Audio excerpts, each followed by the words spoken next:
परमात्मा कबीर जी ने आगे हमें समझाना चाहा है कि यहाँ कोई प्राणी सुखी नहीं है। निर्धन ये सोचता है मेरे पास धन हो जावे मैं सुखी हो जाऊं, लेकिन धनी व्यक्ति कभी सुखी नहीं हो सकता। वैसे तो इस काल के 21 ब्रह्मांड में इस ज्योति निरंजन ब्रह्म भगवान के 21 ब्रह्मांड में कहीं सुख नाम की वस्तु नहीं है, लेकिन हम यथार्थ सुख से परिचित नहीं है, इसलिए हमने इस झूठे सुख को ही सुख मान लिया। परमेश्वर कबीर जी ने बताया है कि झूठे सुख को सुख कहे,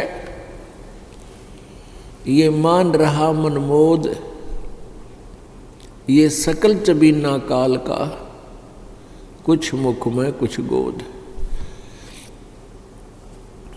निर्धन सोचता है मैं धनवान हो जाऊं तब सुखी होऊंगा, धनवान को सपने में भी सुख नहीं होता।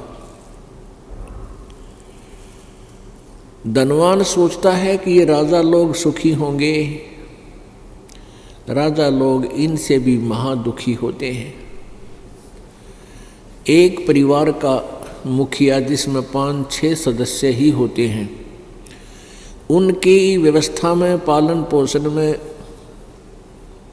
उनके गर्मी सर्दी के कपड़े ब्याह शादी, इसी व्यवस्था में कितना परेशान रहता है, कितना बिजी रहता है, वो सुखी नहीं होता। और एक बहुत बड़े अक्षेत्र का मुखिया, राजा जो है प्रजा का पिता होता है, और राजा को स्वाभाविक होता है कि उसकी जनता दुखी ना हो, क्योंकि जनता दुखी होकर के फिर विद्रोह कर देती है। उसकी एक मजबूरी होती है जनता को सुख खुश रखूं, उसको पूरी सुविधाएं दूं ताकि वो मेरा विरोध ना कर ले। तो इस कारण से राजा सारा दिन रात दुखी रहता है, क्योंकि एक छोटे से परिवार का मुखिया कितना दुखी होता है उनकी व्यवस्था में, और राजा तो फिर बहुत बड़े क्षेत्र का प्रबंधक हो गया। तो यहाँ परमात्मा कहते हैं राजा ये सोचता है कि स्वर्ग के देवता ही सुखी होंगे। स्वर्ग के देवताओं को भी कोई सुख नाम की चीज़ नहीं है। जिसको वो सुख मानते वो सुख नहीं, कुबद है। वो कुबद करते हैं। जैसे स्वर्ग में चले गए, स्वर्ग में क्या वस्तु है? अच्छे नाच गाने, नंगे नाच, सारे उल्टे कर्म। अपनी कमाई तो यहाँ से पुण्य करके ले गए थे, वहाँ बैठकर उनको बर्बाद कर लेते हैं, और फिर आकर के पशु योनि में, पक्षी की योनि में यहाँ फिर कष्ट उठाते हैं। अब देवता लोग समझते हैं इंद्र सुखी होगा, इंद्र देवताओं का राजा है, लेकिन इंद्र के जीवन से आप परिचित हो जाओगे तो सपने में भी इंद्र की गद्दी राज्य की आप इच्छा नहीं करोगे, क्योंकि इंद्र अपने शासन काल को पूरा करके जब मृत्यु को प्राप्त होता है, वो सीधा गधे के शरीर को प्राप्त करता है, गधा बनता है। तो बताओ उसका क्या करेंगे हम? अब उस स्वर्ग के राज ने भी के चाटेंगे। अपने जो पुण्य थे वो तो राज्य के करके वहाँ बकवाद करके, क्योंकि राजा भी, इंद्र भी स्वर्ग सुखी नहीं है। इन पुराणों के अंदर देखिएगा, इंद्र के ऊपर, देवताओं के ऊपर राक्षसों ने दावा बोल दिया, और राजा भी ना, इंद्र भी राज छोड़ कर भाग गया, गद्दी जा छुपा किते गुफाओं में, धक्के खाता इंडिया। यहाँ सारे मार मार हो रही है। अब इंद्र सोचता है कि ब्रह्मलोक में गए हुए साधक वो ही सुखी होंगे। ब्रह्मलोक एक उच्च क्वालिटी का, उच्च स्तर का रेस्टोरेंट है, वहाँ और ज़्यादा बकवाद है। एक समय मार्कंडे ऋषि तपस्या कर रहा था, तप कर रहा था। इंद्र को एक चिंता लग जाती है, इंद्र को एक इंस्ट्रक्शन दी जाती है स्वर्ग के राजा को कि तेरे शासन काल में यदि किसी ने इंद्र की गद्दी प्राप्त करने योग्य धार्मिक अनुष्ठान कर लिए तो तेरे को बीच से ही गद्दी से वंचित कर दिया जाएगा, राज्य से रहित कर दिया जाएगा। उसके लिए इंद्र क्या करता है कि कोई ऐसी साधना ना कर ले, उसकी साधना को खंड करवाता है। और ये राजनीति इतनी घटिया होती है, राज्य को सुरक्षित रखने के लिए राजा ना जाने कितने घटिया स्तर पर उतर जाता है, ना जाने कितने जुल्म या घटिया स्तर के कर्म भी करने को तैयार हो जाता है, इतनी बुद्धि मलिन हो जाती है। इंद्र ये देखता रहता है कि कहीं कोई तेरी गद्दी को प्राप्त करने योग्य तपस्या अनुष्ठान ना कर ले, धार्मिक अनुष्ठान ना कर ले। अगर कोई कर रहा होता है तो उसको खंडित कराता है, स्वर्ग से अपने लोक से जो उसके अंतर्गत औरतें हैं, अप्सराएं हैं, उनको भेज देता है और वो उनकी तपस्याओं को किसी न किसी कारण से खंड करवाए, नहीं तो वो फिर वहाँ उनकी पिटाई करता है। पुण्यात्माओं, हमारे साथ कितना जुल्म हो रहा है बिना ज्ञान के। मान ली यहाँ किसी बहन भाई ने खूब डट का भक्ति कर ली इस 3 लोक के भगवाना की, उससे कहाँ गए स्वर्गलोक में। स्वर्गलोक में फिर ये बंदिश, एक राजा बाकी प्रजा, वो अच्छी आत्माएं वहाँ देव कहलाती हैं, देवी कहलाती हैं। उन देवियों का फिर वो राजा मिसयूज करता है, स्वयं भी बकवाद करता है और फिर अपने शासन को सुरक्षित रखने के लिए इस तरह उनको दबाव दे करके प्रेशर से और भेजता है कि उस व्यक्ति का तू उसके पास जा, गंदा कर्म कर और उसके तप को खंड करवा, नहीं तो तेरे को यहाँ सजा दूंगा। ऐसे जुल्म। और जहाँ पर वो देखता है कि अप्सराएं सक्सेस नहीं हो पाएंगी, अपनी पत्नी को भी इस दुष्कर्म के लिए भेज देता है, राज्य को सुरक्षित रखने के लिए। ये राज्य की इतनी गंदी चसक होती है। परमात्मा कहते हैं आपको जब ये ज्ञान होगा, सतगुरु मिले तो इच्छा मेट पद्मल पदे समाना, कोई संत मिलेगा तो यहाँ से ऐसे ज्ञान दे करके आपकी बुद्धि को हटा करके सतलोक में जोड़ेगा। और जहाँ आशा ता बासा होई, मन कर्म वचन सुमरियो सोई।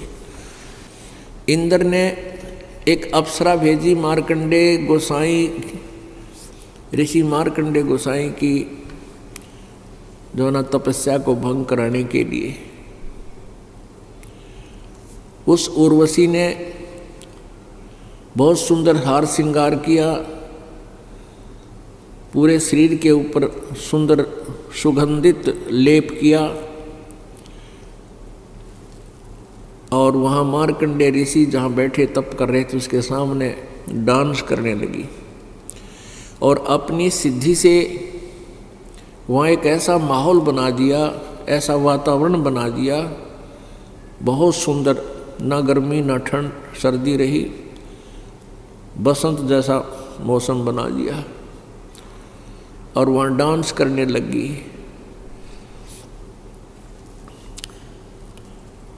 जब मार्कंडे ऋषि ने कोई गतिविधि नहीं की, उसको आकर्षित नहीं हुआ तो निवस्त्र होगी वह बिल्कुल। तो मार्कंडे ऋषि ने कहा कि हे बेटी, हे माई, हे बहन, यहाँ किस कारण आई, अपना उद्देश्य बता। तब उर्वशी ने शर्मिंदा होकर के कपड़े पहने और कहा कि हे मार्कंडे गोसाई, आपकी समाधि, आपकी ध्यान, आपकी समाधि कौन से लोक में रहती है, मैं नहीं समझ सकी। मेरे इस स्वरूप को देखकर ये बनखंड में जितने भी तपस्वी थे सभी का जो है तप खंड हो गया मेरे देखने मात्र से। और आपने ऐसी कहाँ समाधि लगा रखी थी? समाधि मीन मेडिटेशन हिंदी में ध्यान कहते हैं कि आपका ध्यान कहाँ गया हुआ था? आंखें खुली हुई थी। मार्कंडेय ऋषि ने कहा कि आपसे कोई सुंदर हो उसको भेज। और मेरी जहाँ समाधि थी, समाधि क्या होती है? जैसे एक दूरबीन होती है सूक्ष्मदर्शी, वो दूरबीन की रेंज होती है। ये भक्ति की शक्ति से हमारे अंतःकरण में वो व्यवस्थित हो जाती है। जितनी भक्ति करते हैं उतनी ही हमारी समाधि की रेंज बढ़ती चली जाती है। तो समाधि में जैसे आंखें यहाँ खोलो या बंद रखें, ध्यान हमारा कहीं और पहुँच जाता है। जैसे हम कहीं गए हों, कभी देखा हो कोई स्थान, हम यहाँ बैठे हैं, आंखें खुली हैं, हमारा ध्यान वहाँ पहुँच जाता है, उस गांव में, नगर में, रिश्तेदारी में और उन मकानों में घूम आता है, कहाँ बैठा था, किससे बातें की थी, ऐसे ये ध्यान है। तो ये तो एक वैसे ध्यान है, मन घूम आया। एक ऐसी स्थिति होती है कि यहाँ बैठा ऊपर के लोगों को या दूर देश में यहाँ पर भी वो देख सकता है कौन व्यक्ति कहाँ बैठा है, और ऐसे यहाँ बैठा उसकी आत्मा, वो समाधि बोलते हैं, वहाँ पहुँच जाती है।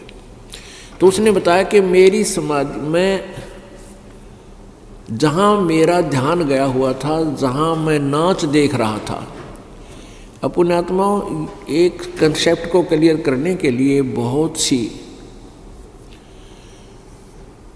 जो है ना आपको ज्ञान बताने पड़ेंगे, बहुत सी जो है प्रमाण देने पड़ेंगे।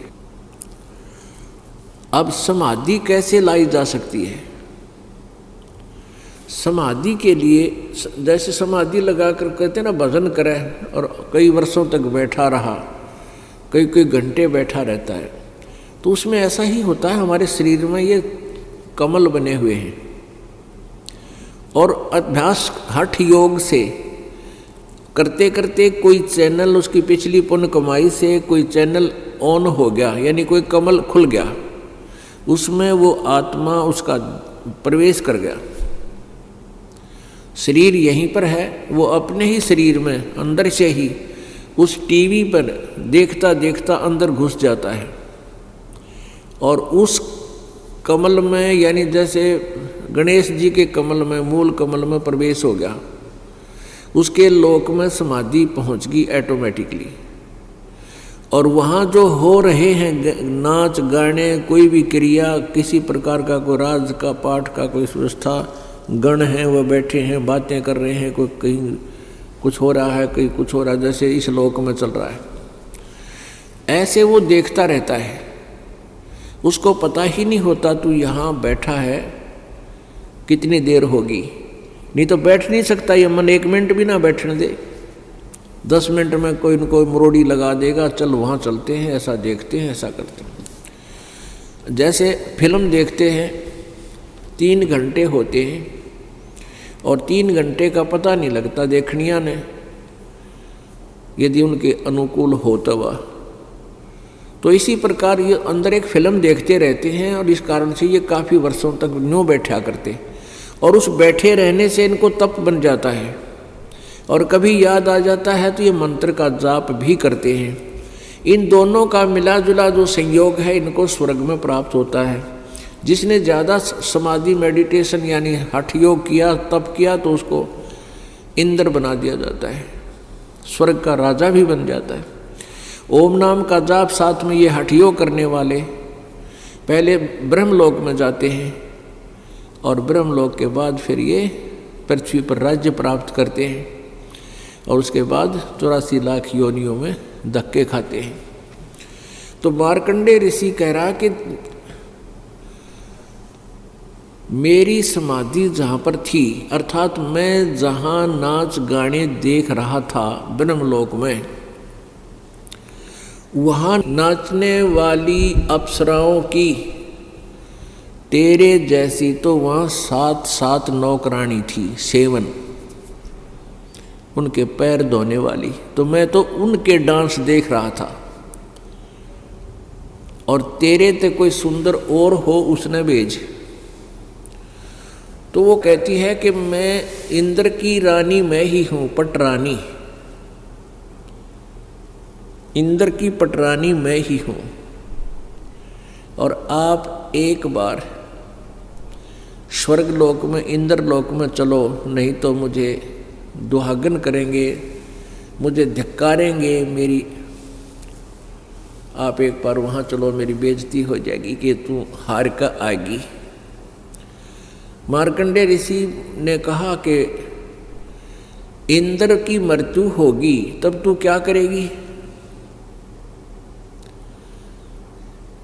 उर्वशी ने कहा कि मैं ऐसे ऐसे 14 इंद्रों को वरूंगी। अब पुण्यात्मा इस काल के जाल से परिचित हो अच्छी तरह। वो पुण्यात्मा जो वहाँ पटरानी बनी है स्वर्ग के राजा की, उस पुण्यात्मा ने कितने साधना की, यहाँ की कितने जबरदस्त साधना की होगी, कितनी लंबी आयु प्राप्त की। कहती है 14 इंद्र वरूंगी मैं और फिर मरूंगी। एक इंद्र का शासनकाल 72 चतुर्युगी, 72। ये जो चतुर्युगी किसे कहते हैं? सतयुग, त्रेता, द्वापर, कलयुग, इन चारों युगों का जो पीरियड है इसको चतुर्युगी कहते हैं। ये कितना होता है? 43,20,000 वर्ष। एक चतुर्युग 43,20,000 वर्ष का, और एक इंद्र का शासनकाल 72 चतुर्युग, 72। और वो कहती है कि मैं ऐसे ऐसे जो 72 चतुर्युग तक राज करेंगे, फिर ये इंद्र तो मर जाएगा जो वर्तमान में है, ये तो गधे की योनि में जाएगा। उसके बाद दूसरा जिसने तप कर रखा है वो रिजर्व है, उसको फिर बैठा दिया जाएगा, वेटिंग लिस्ट में है वो इंद्र का, स्वर्ग का राजा इंद्र बन जाएगा, इंद्र की पदवी पावेगा।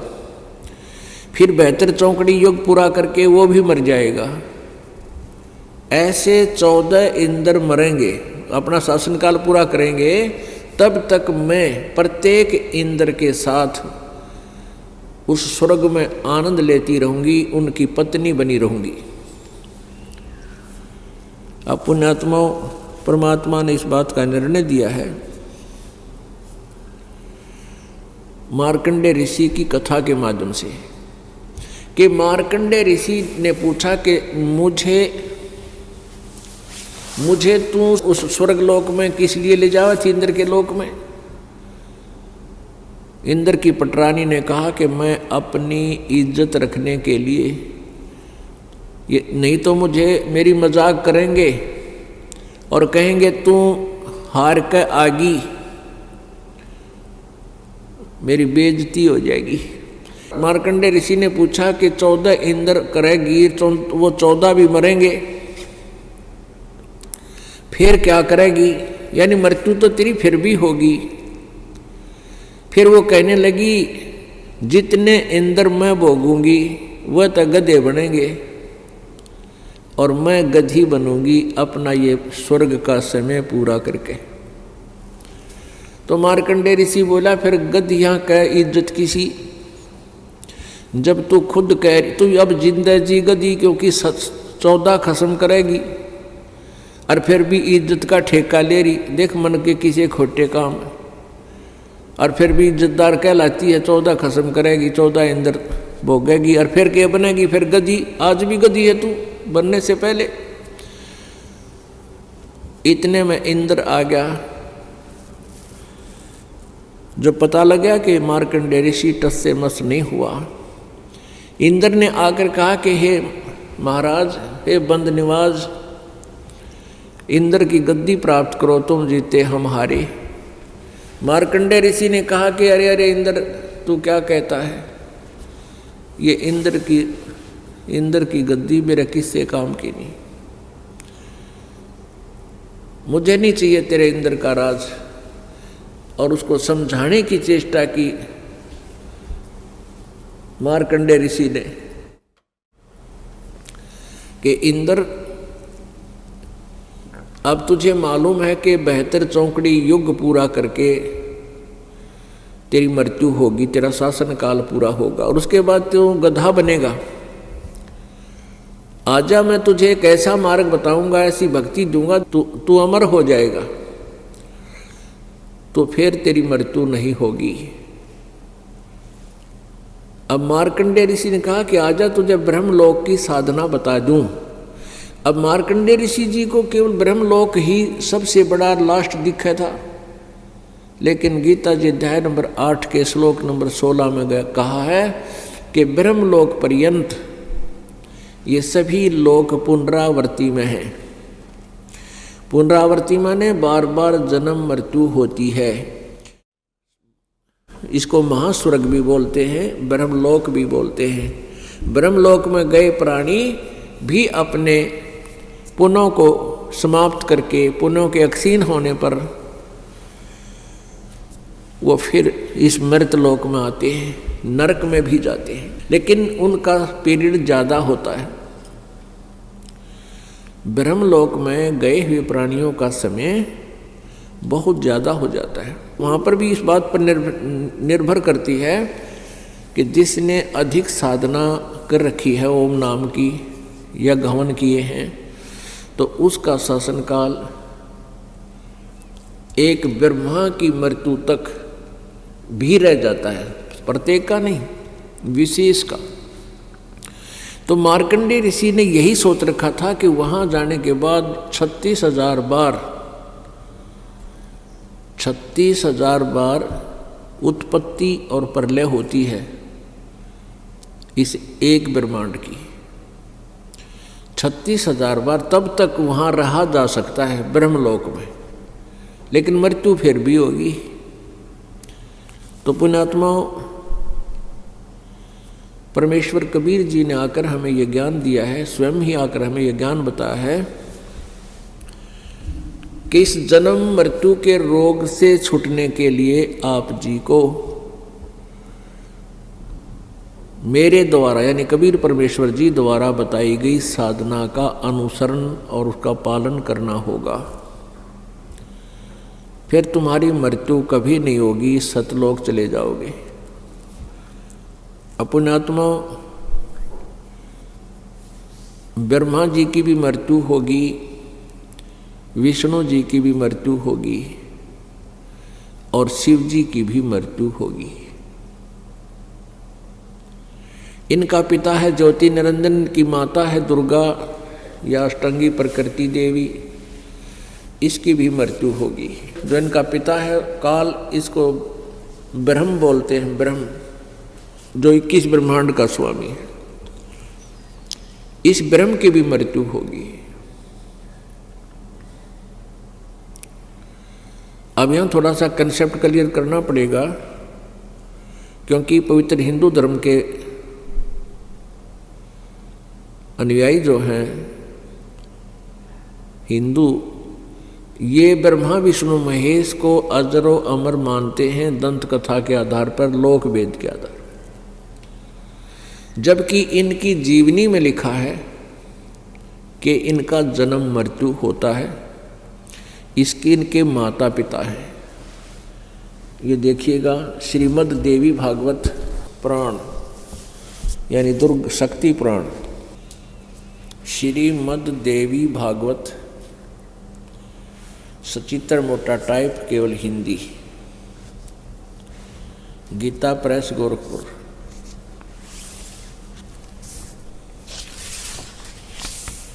श्रीमद् देवी भागवत सचित्र मोटा टाइप, केवल हिंदी। संपादक हनुमान प्रसाद पोदार, चिमनलाल गोस्वामी।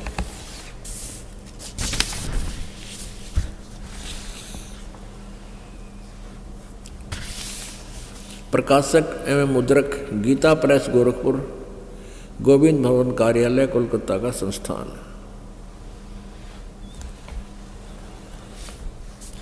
इसके तीसरे सकंद में 123 पृष्ठ पे है।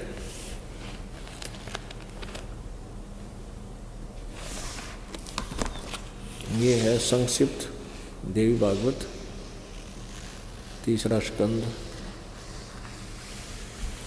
पृष्ठ 123 पृष्ठ पे। यहाँ से शुरू करते हैं। भगवान विष्णु जी अपनी माता दुर्गा की महिमा करता है और कहता तुम शुद्ध स्वरूपा हो, यह सारा संसार तुम्ही से उद्भासित हो रहा है। मैं ब्रह्मा और शंकर हम सभी तुम्हारी कृपा से विद्यमान हैं। हमारा आविर्भाव बिन जन्म, तिरोभाव बिन मृत्यु हुआ करता है। हमारा तो जन्म और मृत्यु, आविर्भाव और तिरोभाव होता है, अर्थात हम अविनाशी नहीं हैं। केवल तुम ही नित्य हो, तुम ही अविनाशी हो, जगत जननी हो, प्रकृति और सनातनी देवी हो। ये प्रकृति भी दुर्गा को ही कहते हैं। अब यहाँ देखिएगा, भगवान शंकर बोले देवी यदि महाभाग विष्णु तुम्ही से उत्पन्न हुए हैं, प्रकट हुए हैं, तो उनके बाद उत्पन्न होने वाले ब्रह्मा भी तुम्हारे ही बालक हुए। फिर मैं तमोगुणी लीला करने वाला शंकर क्या तुम्हारी संतान नहीं हुआ, अर्थात मुझे भी उत्पन्न करने वाली तुम ही हो। शिवे संपूर्ण संसार की सृष्टि करने में तुम बड़ी चतुर हो। इस संसार की सृष्टि स्थिति और संहार में तुम्हारे गुण सदा समर्थ हैं। उन्हीं तीनों गुणों से उत्पन्न हम ब्रह्मा विष्णु एवं शंकर, यानी रजगुण ब्रह्मा, सतगुण विष्णु, तमगुण शिवजी शंकर, नियम अनुसार कार्य में तत्पर रहते हैं। अब इस पवित्र पुराण ने तीसरे स्कंद में 123 पृष्ठ पर यह स्पष्ट कर दिया कि ब्रह्मा विष्णु महेश ये तीनों नासवान हैं और दुर्गा इनके जन्म देने वाली है, इनकी माता है, जननी है। और दूसरा ये कंसेप्ट क्लियर, तीसरा ये हो गया कि रजगुण ब्रह्मा है, सतगुण विष्णु, तमगुण शिव जी। और चौथा कंसेप्ट ये क्लियर हुआ कि ये केवल नियमित काम कर सकते हैं। नियमित, जैसा कर्म आपका है वैसा ही दे सकते हैं, इसमें कोई परिवर्तन नहीं कर सकते। जैसे अभी तक हम सुनते आए हैं कि जैसे कर्म करेगा वैसा फल देगा भगवान। तो ये भगवान तो ब्रह्म तक भी,